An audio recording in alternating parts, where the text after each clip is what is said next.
con las novedades de la patrulla. Lo importante es que el país amaneció hoy con la noticia de que regresaron los 8 militares que estaban perdidos desde ayer, se habían extraviado, y hoy a las 6 de la mañana. Es una buena noticia con la que recibimos a nuestro siguiente panel, con el que vamos a tratar sobre el uso medicinal del cannabis, de la marihuana. Recibimos a Gabriel Huitrón, miembro de la organización Ecuador Canábico, Mónica Quinatoa, directora nacional de control sanitario del Ministerio de Salud Pública. Efectivamente, vamos con ellos a hablar y queríamos ver el tema para que la gente nos pueda llamar, pueda tener sus inquietudes. Nuestros números telefónicos son el 02-250-6947, repito, 02-250-6947 y el 02-250-8442. Recibimos también la presencia de la doctora Cristina Martínez, también especialista del grupo también Ecuador Canábico, Mario, con quienes justamente vamos ya a empezar a dialogar este tema que tiene alrededor de en su esencia muchos quizás tabúes, mucho desconocimiento, mucha desinformación también. Entonces, con ustedes, estimados invitados, empezamos este espacio de reflexión y de aporte sobre el uso medicinal del cannabis. Doctora Quirola, por favor. Muy buenos días, de parte del Ministerio de Salud Pública. Como Ministerio de Salud en sí, en base a la Ley Orgánica de Prevención Integral del Fenómeno Socioeconómico de Drogas y de la Regulación y Control del Uso de Sustancias Catalogadas sujetas a fiscalización, la misma que fue publicada en el suplemento del Registro Oficial 615 el 26 de octubre del 2015, establece en su artículo 28 que la Autoridad Sanitaria Nacional se encargará de regular, controlar las actividades relacionadas a la producción, importación, exportación, comercialización, distribución, prescripción y dispensación de medicamentos que contienen sustancias catalogadas sujetas a fiscalización. Es así que, además de eso, ejercerá la competencia para determinar y sancionar las incurrencias de las personas naturales o jurídicas sujetas a control y vigilancia sanitaria. En este sentido, y a razón de que ya existe publicaciones científicas, más de 17,000, el Ministerio surge la necesidad de empezar a realizar una normativa en base al uso terapéutico de medicamentos que contienen cannabinoides. Es así que el MSP, a través de sus instancias competentes, se encuentra elaborando esta normativa, la misma que ha sido ya, primeramente, se ha recopilado información de otros países que ya tienen legalizado el uso medicinal del cannabinoides. Es decir que, doctora, y perdón que le interrumpa, es decir que se está normando para el uso sí, obviamente se está normando con fines terapéuticos y también para investigaciones médico-científicas. Es así. A mi criterio es una buena noticia, y yo creo que deberíamos empezar esto planteando una cosa, y los panelistas les invito a que refuercen o refuten. No es esto del uso del cannabis medicinal, no es que nos vamos a encerrar en un cuarto y vamos a prender un porro y nos vamos a fumar y vamos a estar con música de Bob Marley. No se trata de eso, sino se trata de dar soluciones terapéuticas alternativas, modernas, que antes no se habían usado para ciertos tratamientos. ¿Es verdad o me equivoqué totalmente? Bueno, gracias, doctora y señores periodistas. Realmente el escuchar la posición del Ministerio de Salud, realmente a nosotros nos agrada muchísimo, a mí como médica más aún, porque la oposición que ha habido a nivel del Ministerio de Salud anteriormente, ahora incluso creería yo que en colegas, realmente es alta. ¿Pero por qué? Porque hay un desconocimiento. Si el Ministerio de Salud está responsabilizándose en que va a guiar, va a orientar este estudio, pues bienvenido sea. Muchos de los pacientes agradecerán infinitamente esta acción del Ministerio de Salud. Nosotros hemos realizado varios estudios como organismo, como organización. Tenemos pacientes en los que ya se han aplicado cannabis terapéutico con maravillosos resultados, indicando y poniendo en claro de que el cannabis medicinal o terapéutico es un paliativo, es un adicional, es una alternativa que todo paciente, todo enfermo tiene derecho a conocer y con ese conocimiento pues a utilizarlo. Ya es decisión del paciente la utilización. Entonces yo realmente escuchándole a la doctora estoy más que feliz en que esto se va a dar. Doctora, antes de preguntarle para que nos especifique en qué casos es más recomendable, les recuerdo los números telefónicos de Pública FM 02-250-6947. ¿En qué casos es recomendable el uso y cómo se da? O sea, dejé flotando, no es que prendemos un porro como se conoce comúnmente. ¿Cómo se da el tratamiento y en qué casos es recomendable? Claro.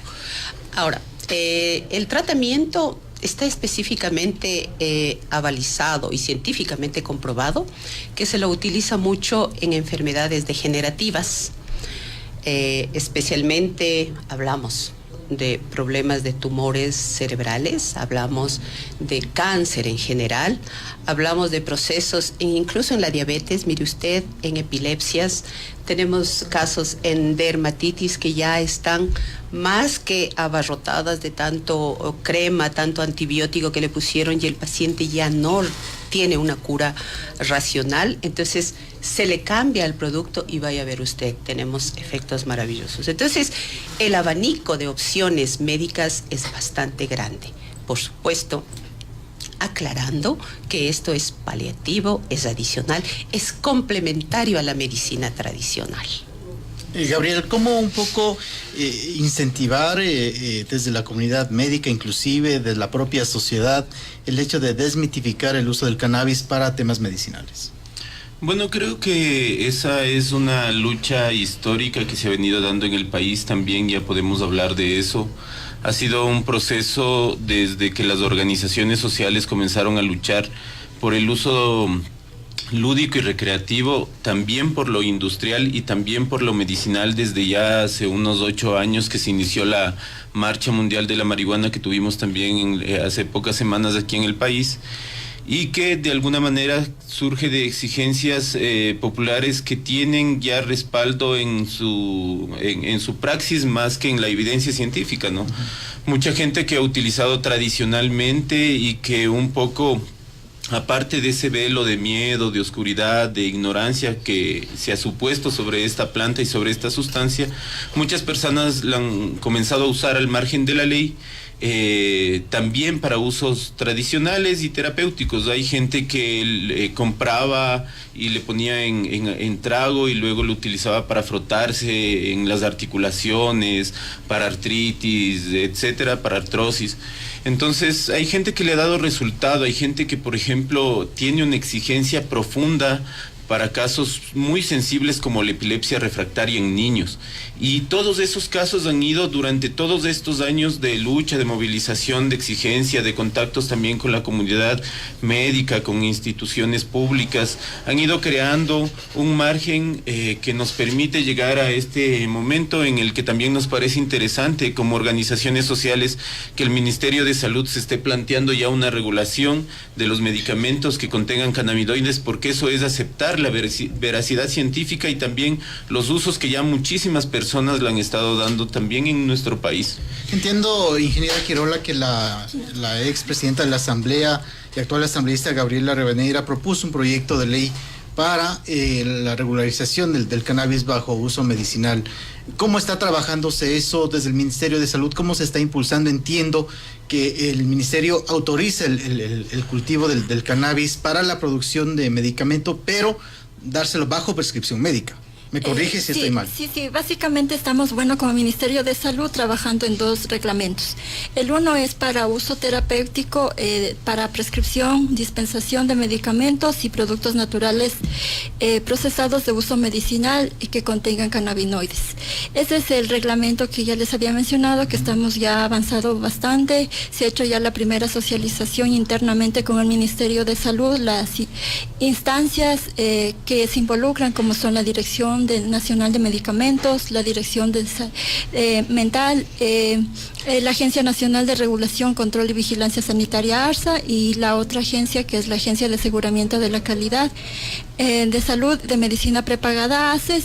Estamos ya posteriormente a socializarlos también externamente con todas las partes involucradas y por lo tanto el otro reglamento de igual manera, como bien lo menciona en la ley de drogas, es competencia del Ministerio de Salud, en este caso a través de nuestra agencia reguladora ARSA, quien está ya proponiendo una propuesta de reglamento para la regularización, para el uso, cultivo y cosecha del cannabis con fines terapéuticos y también con fines de investigación médico-científica. ¿Y esto implicaría a la par ejecutar una reforma a la ley de drogas? Porque establece quien la tenencia de sustancias de 300 gramos de 3 a 5 años de prisión.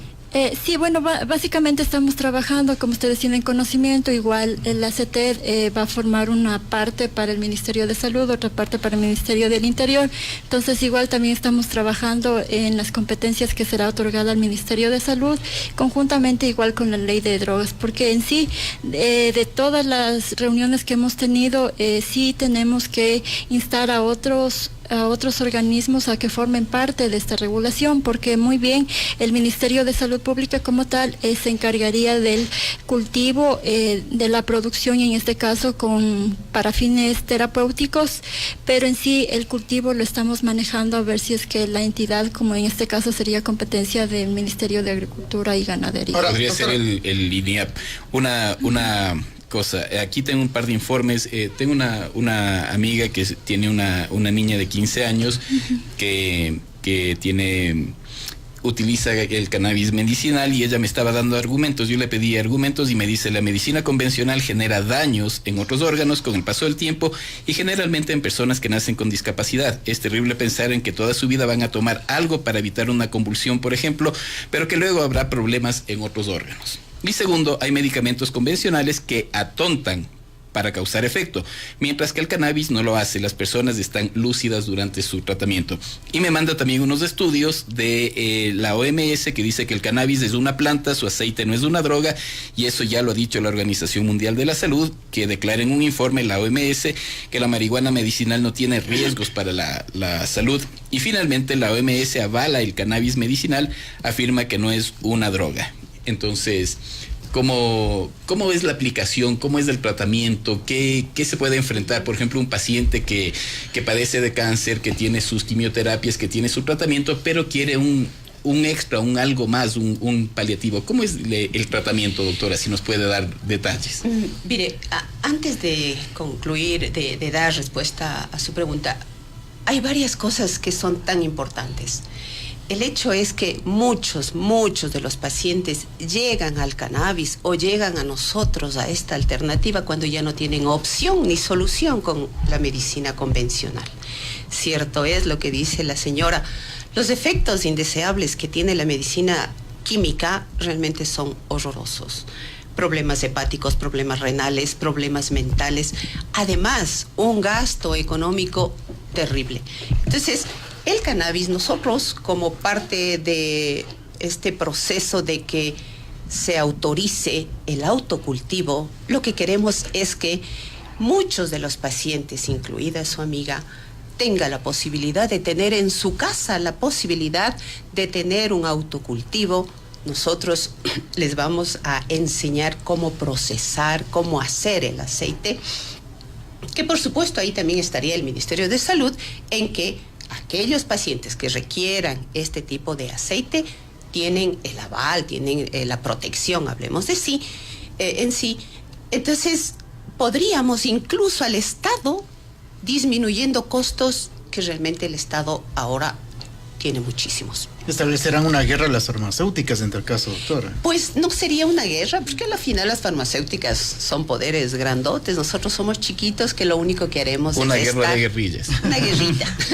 Usted me dice, entonces, vamos a un punto que me acerca a la respuesta de lo que yo le pedí. Es un aceite, el aceite de la marihuana. Sí. ¿Eso se frota, se toma? Perfecto. ¿Cómo es? A eso iba. Entonces, el paciente con cáncer, luego de la quimioterapia, recibió su quimio, tiene problemas náuseas, vómitos, pérdida de apetito, tiene un estrés, tiene un estado emocional bajísimo. Entonces nosotros proveemos el aceite sublingual, porque la absorción sublingual es la mejor y más rápida que se presenta a nivel del cannabis terapéutico.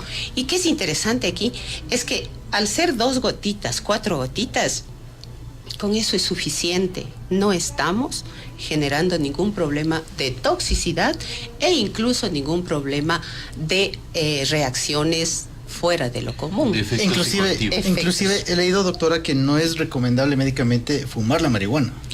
Claro que sí, porque se produce un proceso de combustión. Entonces la combustión, al ingerirlo, al aspirarlo, estamos alterando nuestro Pero existen pulmones. algunos otros métodos que se están ensayando que tienen que ver sí con el calentamiento, por ejemplo, de la resina del cannabis. Existen vaporización. Digamos, el país que supositorios mayor, inclusive, ¿no? Supositorios incluso de alta cantidad de THC para el cáncer, porque no pasa por el hígado y termina con todos los efectos medicinales, más no con los efectos psicoactivos también el paciente. Entonces es una vía de administración muy eficiente. Les decía que la medicina más avanzada, la investigación más avanzada en medicina está en Israel. Y son ellos, por ejemplo, que en tratamientos de Alzheimer sí les permiten a los pacientes ingerir una gran cantidad de cannabinoides de THC mediante la vaporización. Sí tienen los efectos psicoactivos, les hacen practicar con algunos juegos de video, con interacción y les logran también recuperar en algunos casos terapéuticamente de Alzheimer. ¿Costos? ¿Qué tan caro es un tratamiento con autocultivo? Es baratísimo, o sea, siempre que compres el aceite, siempre, así sea de un productor artesanal o sea de una farmacéutica, siempre va a ser más caro. Cuando tú accedes a cultivar, que además el Código Orgánico Integral Penal en el artículo 222 solo penaliza los cultivos con fines de comercialización, cuando tú cultivas sin fines de comercialización y para desarrollar tu aceite, una planta te cuesta lo que te costaría criar una menta, una manzanilla, un cedrón. O sea, un poco de agua, unos nutrientes ahí que puedes sacar hasta de tus alimentos, de la sobra de tus alimentos, y con 1 o 2 plantas podrías tener suficiente aceite para todo el año. Los que no tienen plantas, los que no cultivan y todo eso, ¿qué costo tiene un aceite en el mercado? ¿Qué referencia le podemos dar a nuestros oyentes? Si se importa desde Canadá o desde Holanda, hay padres que están pagando por aceite de CBD como de 250 a $350. Una botellita de 300 mililitros, que serían 600 gotas. Ajá. Ingeniera Quirola, ¿en qué tiempo usted calcula los medicamentos o el uso del cannabis puede ya formar parte del cuadro básico de fármacos del país? Bueno, actualmente en el cuadro nacional de medicamentos básicos no se ha incluido en virtud de que no ha habido una petición al Ministerio de Salud, pero no se descarta la posibilidad de incluir en este cuadro nacional básico, para lo cual sí se debe tomar en consideración los requisitos y procedimientos que están establecidos en el Manual de Procedimientos de Medicamentos Nacional, que lo establece en este caso la Comisión Nacional de Salud. ¿De quién depende? ¿De quién? En este caso sería organizaciones de organizaciones civiles que indiquen el motivo por el cual se pueda incluir en el cuadro nacional. ¿El Ecuador Canábico podría interceder en eso? Ahora que se explicita eso, y también hemos estado trabajando en algunas cosas con propuestas hacia el Ministerio de Salud, hacia varios ministerios en realidad, hacia la Secretaría Técnica de Drogas, con defensa, con otras instituciones de defensa gratuita del Estado. Entonces sí, siempre hemos estado presentando propuestas, ha habido propuestas de otros caracteres antes cuando todavía no había este enfoque medicinal.